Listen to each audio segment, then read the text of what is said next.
সংশয় এসেছে। আমার কি সংশয় এসেছে বলো কমলা? তোমাকে নিয়ে যে বড় ভয় হয় গো। আমাকে নিয়ে ভয়? হ্যাঁ গো, হ্যাঁ। কিসের ভয়? কিসের ভয় জানো? তুমি পাহাড় পর্বতে যাও, সর্প নিয়ে তুমি খেলা করে বেড়াও, হঠাৎ যদি সর্পরাতে মৃত্যু হয়ে যায়, তাহলে আমি বাড়িতে বসে কি করে জানবো?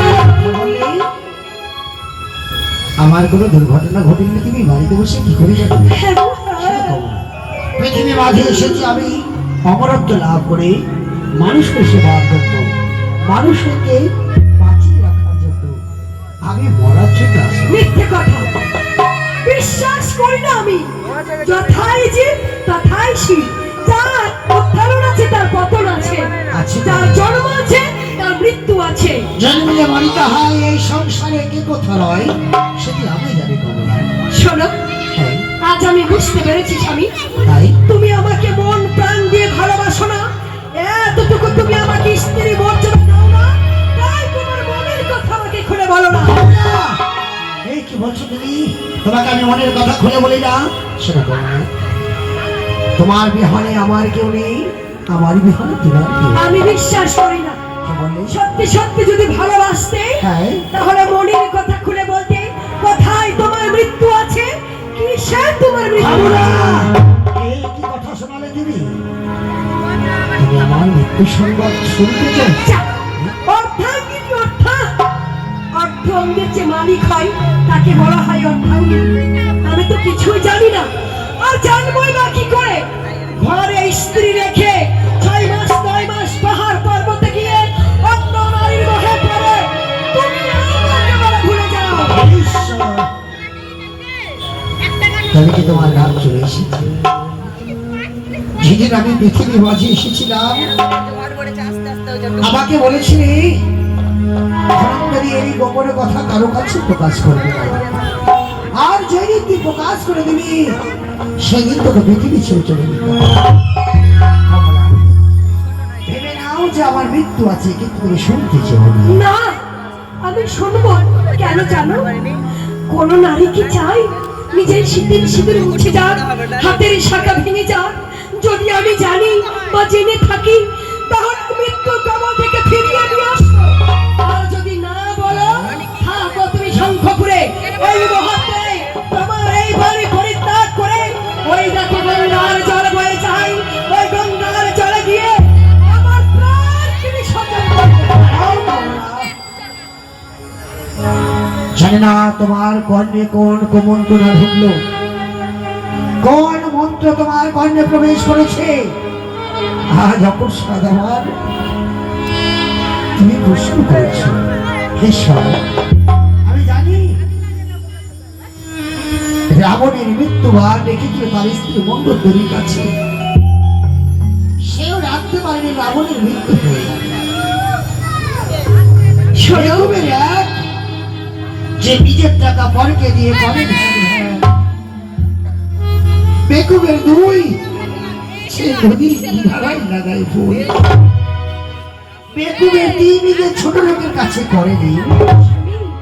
হ্যাঁ, বেকুবের 4 যে পরের মার ছোটাকে দিয়ে নিজে খায় মাছ, বেকুবের 5 যে পরের পুকুরে ছাড়ে মাছ, বেকুবের 6 যে ঘর জমায় রয়, বেকুবের 7 যে বইয়ের উপর রাত করে না খায় ভাত, বেকুবের 8 যে সুন্দরী বউকে বানায় ঘাট আর মাঠ, বেকুবের 9 যে নারীর কাছে গোপন করতে হয়।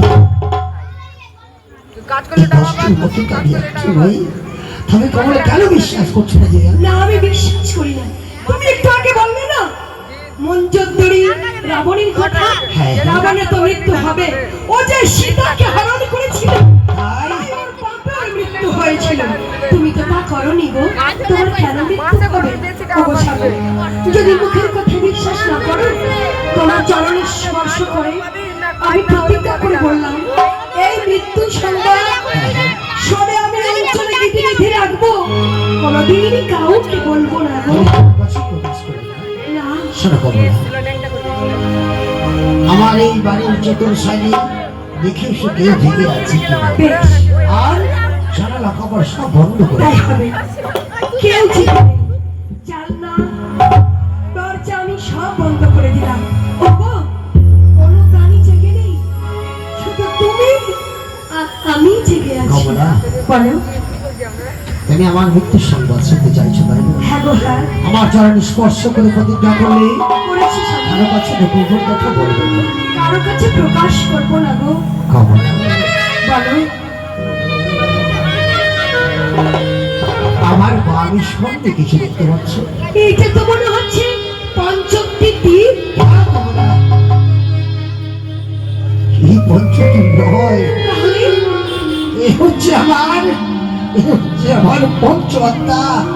এই পঞ্চ আত্মা ভূত আত্মা, বেদ আত্মা, আত্মার অবশ্যই পরমাত্মা, এই আমার শাস্তি আত্মা, আমার ভিতরে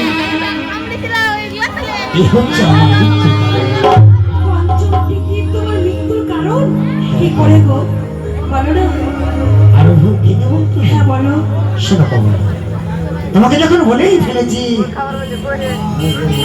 আমি সম্পূর্ণ খুলে বলবো। আমার মানস কন্দরে ছুড়াইনি মহাদেবের মস্ত করে ছুড়াইনি নাগ ব্রহ্ম মুহূর্তে যখন আমি রম্ভ কাহন কাজে বেরিয়ে যাবো, সে সময় যদি আমার এই পঞ্চদিন উত্তোলন করতে পারে তাহলে আমার মৃত্যু আর একটি দিন থেকে যায়, আমি 4 যুগের অমর।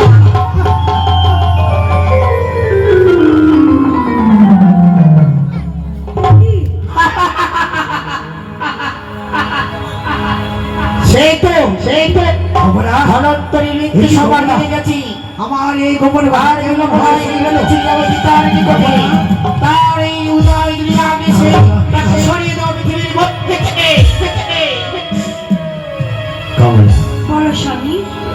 বহুদিনের গোপন কথা বললাম হয়তো, তাই মনে হয় কেউ শুনে চলে গেল। না গো না। আর না হলে আমার একটু মনের সংশয় হলো। মনের ভ্রম কেন জানো? কেন? তুমি ঠিকই বলেছো তোমার মৃত্যু নেই।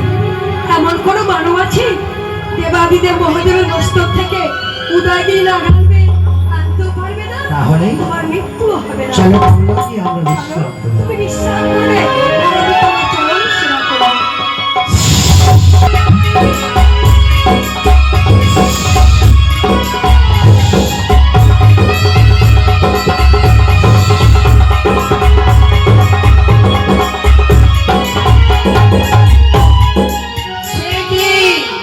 এই তো এবার আমি ধনত্তরী মৃত্যু সমাজে গেছি। ধনত্তরী, তোকে বারবার নিষেধ করেছিলাম দেবীর সঙ্গে বাদ ছিল না, এর পরিণাম বড় ভয়ঙ্কর হবে। এইবার দেখো তার কাছ থেকে উদয়গিরি না এসে চিরতরে আমাদের সরিয়ে দেব তোকে পৃথিবীর মুখ থেকে। তাই তো বিলম্ব না করে এই মতো ছুটি আমার পিতার কৈলাসে।